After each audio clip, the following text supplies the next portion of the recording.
Members, welcome back to own channel stock market funda में। अब देखो मार्केट में क्या कल गैप डाउन दिखाई दे रहा है। देखो उसका रीजन है, मैं यहां पे बताना चाहूंगा। अगर आप ध्यान से देखोगे गिफ्ट निफ्टी को तो 65 पॉइंट्स का गैप डाउन दिखाई दे रहा है। चांसेस यही है कि भाई मार्केट शायद गैप डाउन दिख सकता है। क्यों?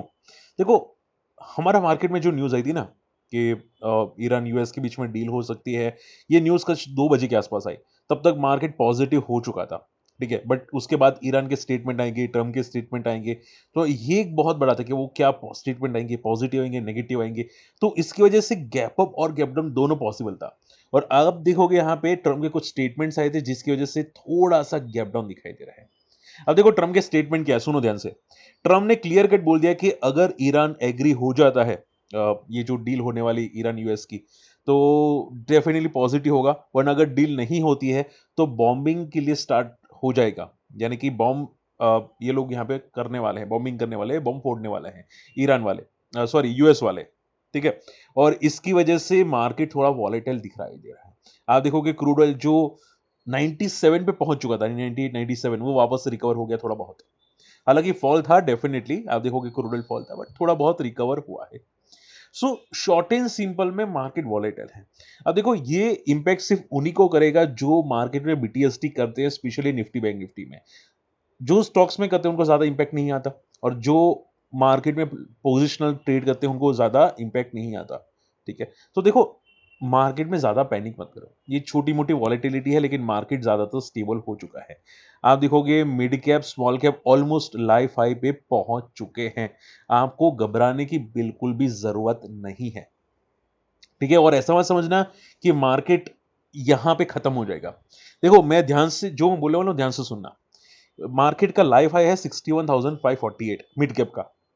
अगर ये लेवल टूट गया ना, ठीक है, ये मंथ के अंदर या नेक्स्ट मंथ के अंदर, तो भाई और बड़ी तेजी आने वाली है। देखो मैं सिंपल कर देता हूं।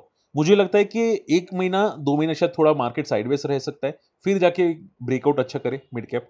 बट जिस तरह से मिड कैप जा रहा है ना, ये लग ही नहीं रहा है कि भाई इसको शांति से बैठना भी है। ये जिस तरह से जा रहा है, इसको लाइफ हाई को ब्रेक करना ही करना है। और अगर ये कर लेता है ना, तो मार्केट में और बड़ी तेजी आ सकती है मिड कैप में, ठीक है। तो शॉर्ट एंड सिंपल में ज्यादा पैनिक मत करो। मान लो जरा सा रिट्रेसमेंट हुआ तो भी पैनिक नहीं होना चाहिए। ओके, बात समझ में? बाकी आप लोगों का दिन कैसा गया मुझे कमेंट तो करो यार, एटलीस्ट कोई तो कमेंट करो कि दिन कैसा गया आप लोगों का। देखो मेरा दिन बता देता हूं। मैंने बीटीएसटी बहुत सारे लिए थे। मैंने बैंक ऑफ महाराष्ट्र लिया था, और मैं कुछ अभी थोड़ा सा फंड्स बढ़ा रहा हूँ बीटीएसटी के अंदर, स्विंग ट्रेड के अंदर। और मैंने कुछ 12-13 हज़ार का प्रॉफिट किया बैंक ऑफ महाराष्ट्र के अंदर। इसके अलावा मैंने नेटवेब लिया था, उसके अंदर 7-8 हज़ार का प्रॉफिट हुआ। एंड एक और लिया था मैंने यहाँ पे, जिसका नाम मुझे एग्जैक्टली याद नहीं आ रहा है। अगर मैं प्रॉपर नाम बोलूँ तो ओमनीटेक करके था, अभी याद आया, ओमनीटेक, ठीक है। ये कुछ सर्किट में था और मैंने बीटीएसटी किया था। इसमें 3-4% मिला, अप्रोक्सीमेटली 5-6 हज़ार, ठीक है। तो स्टॉक्स में बहुत अच्छा बीटीएसटी हुआ मेरा, और मेरे बीटीएसटी में ग्रिप बहुत है। आज मैंने जो बीटीएसटी किया है वो एक है धनलक्ष्मी में मैंने किया बीटीएसटी आज। और इसके अलावा एम्बर मुझे लगता है कि मोमेंटम बीटीएसटी के लिए है, तो इसकी वजह से मैंने बीटीएसटी किया। हालांकि कोई रिकमेंडेशन नहीं है, बट मैं बता रहा हूँ कि भाई मैंने क्या क्या किया है, ठीक है। और एक और है, आई थिंक, मुझे एग्जैक्टली नाम याद नहीं आ रहा, बट एक और मैंने बीटीएसटी किया है। सो शॉर्ट एंड सिंपल में मेरा दिन अच्छा गया था। आपका कैसा गया मुझे कमेंट जरूर करो। चलिए देखो ये नया सीखेंगे, बट थोड़ा इस बार बाद में लेंगे कि क्या है एग्जैक्टली। एफआई की लगातार सेलिंग है, which is not positive at least, ठीक है। इतना अच्छा पुलबैक आया मार्केट में, एफआई की सेलिंग कम होनी चाहिए थी, बट नहीं है। ओके, यूएस मार्केट, देखो यहाँ पे यूएस मार्केट क्या दिख रहा है, 450-500 पॉइंट का मोमेंटम, बहुत अच्छा मोमेंटम है। और जिस तरह से जा रहा है ना, मुझे बहुत हाई चांसेस लगते हैं कि बहुत जल्दी ये 50,000 को ब्रेक कर लेगा। और अगर ये 50,000 को ब्रेक करेगा तो 50-500 को लेवल इजीली टेस्ट कर लेगा डाउ जोन्स, ठीक है। So market it's very very very positive Dow Jones के अंदर। एंड देखो निफ्टी में थोड़ा कॉशियस रहना, कर कल अगर गैप डाउन ओपन होता है तो मार्केट वापस साइडवेज होने की चांसेस ज्यादा दिखते हैं। 24,000 से लेके 24,350 के बीच में मार्केट साइडवेज रह जाएगा अगर कल गैप डाउन ओपन हुआ किसी भी तरह तो, ठीक है। अगर गैप अप ओपन हुआ तो मार्केट बहुत अच्छा मोमेंटम कर सकता है, 24,500 तक जा सकता है इजीली, ठीक है। क्योंकि देखोगे यहाँ पे एक बहुत बड़ी रेंज ब्रेक हुई है निफ्टी ने। अब इसको कंटिन्यू करने के लिए गैप अप ही ओपन होना होगा, या स्टेबल ओपन होता है तो भी अच्छी बात होगी, तो मार्केट एक अच्छा ट्रेंड कंटिन्यू कल कर लेगा। बाकी अगर ये गैप डाउन ओपन हुआ तो वापस साइडवेज चला जाएगा। ओके, चलिए। ओके, देखो मैंने समझा दिया, ईरान भी प्रपोजल को देख रहा है, यूएस ने जो प्रपोजल रखा है ईरान के सामने वो देख रहा है यहाँ पे कि क्या सॉल्यूशन आता है। मीशो की बात कर लेते हैं। देखो मीशो ने numbers, for me numbers definitely positive है। 88% इनका लॉसेस नैरो हुआ है। अब देखो मैंने मीशो के नंबर्स डिटेल में पढ़े थे, इनकी बैलेंस शीट में मैंने जाके क्रॉस चेक किया, डिटेल में पढ़े, और मैंने ये देखा कि इनका जो लॉसेस है वो डेफिनेटली यहाँ पे कम हुआ है, आप देख सकते हैं यहाँ पे, ठीक है। बट इनका अदर एक्सपेंसेस बहुत ज्यादा था, वन टाइम लॉसेस बोलते हैं ना, वो बहुत ज्यादा था लास्ट ईयर के अंदर, जिसमें इस ईयर के अंदर ऐसा कुछ भी नहीं है, जिसकी वजह से लॉसेस बहुत ही कम होते हुए कंपनी के दिखाई दिए हैं, ठीक है। तो डेफिनेटली अच्छी बात है, बट मुझे एक चीज अच्छी नहीं लगी मीशू की, वो ये है कि कंपनी का सेल्स में कोई ग्रोथ नहीं है। आप देख सकते हैं यहाँ पे जरा सा भी ग्रोथ दिखाई नहीं दे रहा, ये मुझे खटक रहा है। देखो सिंपल समझो, बात को समझो, सिंपल है। जोमाटो और मीशो को कंपेयर नहीं कर सकते। आप ज़ोमैटो देखोगे, इसने एक क्वार्टर भी रिजल्ट में रेवेन्यू में डिप नहीं बताया। देखो, आप कोई भी क्वार्टरली रिजल्ट देख लो, ठीक है? यहाँ पे देखो 2000, 2400, 2800, 3200, 3500, हर बार इसका रेवेन्यू बढ़ रहा है। मीशो में ये स्टैग्नेंट हो चुका है, यहाँ पे आप देख रहे हैं? ये स्टैग्नेंट हो चुका है। अगर ऐसा चला ना, तो डेफिनिटली मीशो के लिए नेगेटिव होगा और बड़े प्लेयर इसको नेगेटिव मानेंगे। ठीक है, तो मैं इस रिजल्ट को मिक्स बोलूंगा, ज्यादा नेगेटिव नहीं, ज्यादा पॉजिटिव नहीं, मैं मिक्स रिजल्ट बोलूंगा, क्योंकि मुझे रेवेन्यू ग्रोथ नहीं दिखा, और जिसमें नहीं दिखता वो कंपनी लॉस मेकिंग होती है, तो लॉसेस में ही रहने के चांसेस बढ़ जाते हैं। आप समझ पा रहे हैं मेरी जो बात है, जो मैं आपको बताने की कोशिश कर रहा हूं। हालांकि एज अ डिस्क्लेमर, मेरे पास कुछ क्वांटिटी में इशू की पड़ी है, मैंने कुछ क्वांटिटी कल परसों निकाल दी थी जब ये ऊपर आया था, और बाकी कुछ पेंडिंग पड़ी है, देखते हैं क्या होता है। बट ऊपर बहुत तगड़ा रेजिस्टेंस है 250 का, नीचे सपोर्ट है अराउंड 150 का, देखते हैं कि क्या होता है। बाकी इतना इतना चीयरिंग चीज नहीं है मीशो के रिजल्ट्स में। अच्छा, आप पूछिए सर आपको कौन से अच्छे रिजल्ट लगे इन सभी में से, तो मैं आपको सिंपल बोल देता हूँ, मुझे जो रिजल्ट सबसे ज्यादा अच्छे पसंद आए वो सीजी पावर के थे। बहुत ही फाड़ू नंबर्स है, बहुत ही अनबिलीवेबल नंबर्स है। इबिटा 35% से ग्रोथ हुआ है, सेल्स 25% से ग्रोथ हुई है। सीजी पावर के seriously one of the best ever numbers आए हैं। हालांकि ऑलरेडी काफी स्ट्रेच हो चुका है सीजी पावर, तो चार्ट्स में दिखेंगे कि क्या सस्टेन करता है कि नहीं, बट सीरियसली नंबर्स में ग्रोथ बहुत अच्छा है। ऊपर एक रेजिस्टेंस है 800 से लेके 900 का, देखते हैं रेजिस्टेंस अगर ब्रेक करता है तो एक शायद अच्छी मोमेंटम दिख सकती है, बट नंबर्स डेफिनेटली पॉजिटिव है। अब देखो पॉलीकैब के जो नंबर्स आए हैं, मैं इसको भी पॉजिटिव बोलूंगा, बट कंपनी की कमेंट्री बहुत ही बैड थी, और मैं डर रहा हूं कि क्या इसका कोई नेगेटिव रिएक्शन आ जाए चार्ट्स पे, ठीक है। उसमें समझो, देखो समझो बात को, मैं समझाता हूं। इसने प्रॉफिट आप देख सकते हैं 700 करोड़ से 786 करोड़ किया, ग्रोथ है, लेकिन हल्का सा ग्रोथ है। अब कमेंट्री सुनो उनकी। कंपनी ने क्लियर कट बोला है कि इनका जो इबिटा मार्जिन का गाइडेंस है वो 12 से 14% रह सकता है।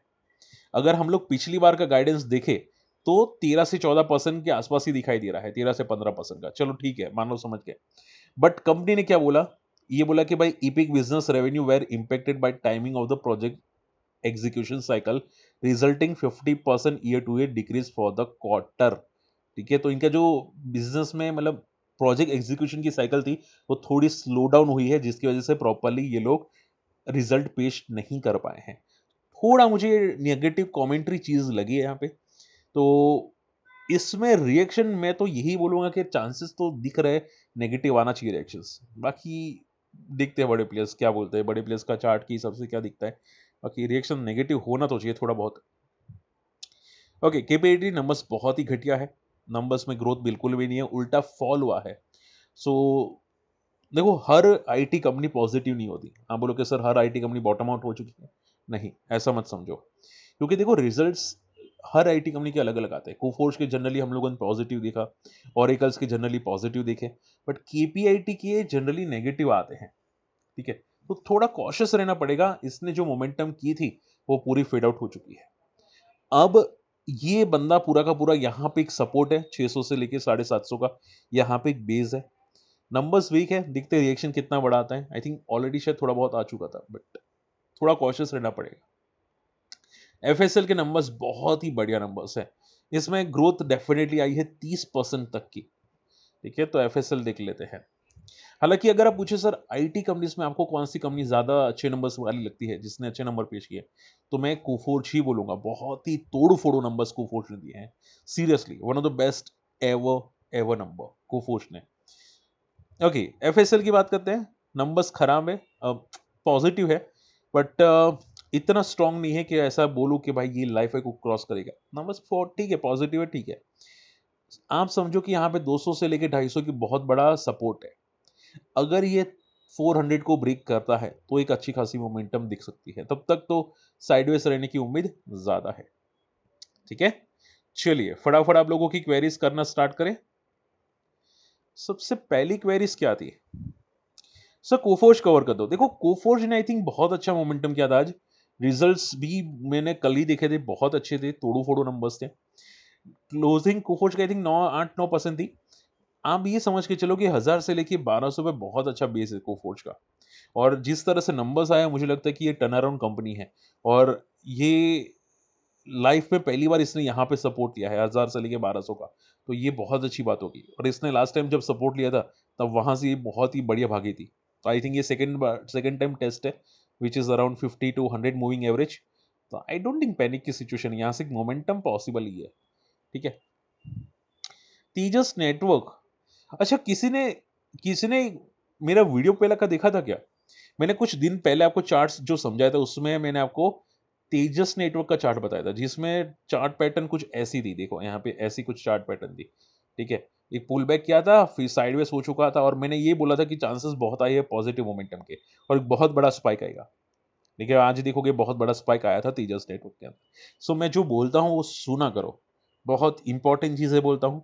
आपको टाइम स्पेंड करना पड़ता है कि कौन सा स्टॉक मैं डिस्कस कर रहा हूँ समझा रहा हूँ। चार्ट्स देखोगे तो समझ पाओगे। ठीक है? तेजस नेटवर्क्स में चार्ट्स में क्लियर दिख रहा है कि बॉटम आउट दिख रहा है चार्ट्स में। क्लियर बॉटम आउट दिख रहा है। मल्टी ईयर लो बन चुका है, बॉटम आउट दिख रहा है। मैंने एज़ अ डिस्क्लेमर मेरे पास कुछ क्वांटिटी थी, तो मैंने कुछ एवरेज किया था 4, 5 या 6 दिन पहले। मेरा एवरेज कॉस्ट अभी 800 के आसपास है। हाँ, डेफ़िनिटली ऊपर है बट 800 के आसपास है। सो देखते हैं यहाँ पे कब आता है। जभी भी आता है मैं तो निकलने की पहले कोशिश करूँगा। चलिए संतीलाल जी क्या बोल रहे हैं सर पीएनजी के बारे में मुझे किसी ने पूछा सर ने। देखो सर जी, अभी क्या है कि jewellery James and jewellery sectors में बहुत अच्छी रिजल्ट्स अभी आई थिंक मैंने स्टार्ट दिखे हैं। स्काई गोल्ड लाइफ हाई को क्रॉस किया है और बहुत सारी ज्वेलरी कंपनीज रिकवर कर रही है विच वेरी वेरी पॉजिटिव। और आई थिंक इसने अगर 700 का लेवल तोड़ा होगा या 720 का तो बहुत अच्छी मोमेंटम दिख सकती है 840 तक। एक बार देखते हैं 700 720 का लेवल टूटना चाहिए पीएनजी के लिए। बाकी कंपनी में दम बहुत है। Okay, last not the least Mahindra Mahindra result sir कैसे हैं? देखो रिजल्ट्स मैंने देखे आपकी कमेंट की वजह से और मैं सीरियसली बोलूं मुझे रिजल्ट्स अनबिलीवेबल लगे। ठीक है, टोटली अनबिलीवेबल।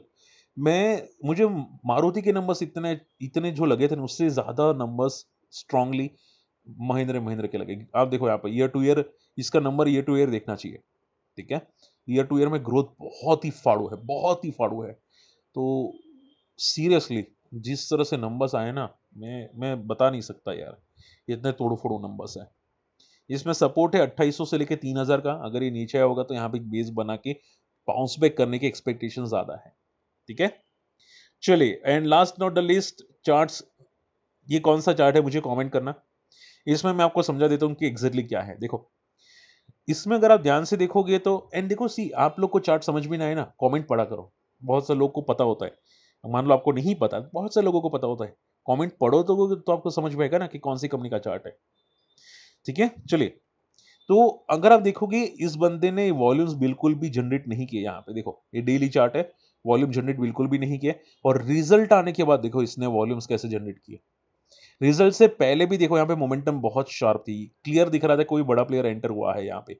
अब ये entry I think so mutual fund की होनी चाहिए, क्योंकि वो लोग ऐसे ही एंटर करते हैं। ड्राई वॉल्यूम्स में कुछ छोटे-मोटे वॉल्यूम्स आ जाते हैं। ओके, रिजल्ट्स के बाद बहुत बड़ा स्पाइक आया, फॉल किया, ये रिजल्ट का हाई ब्रेक किया है, which is very, very positive. अब जब तक ये इसके हाफ लेवल से ऊपर है तब तक पॉजिटिव है।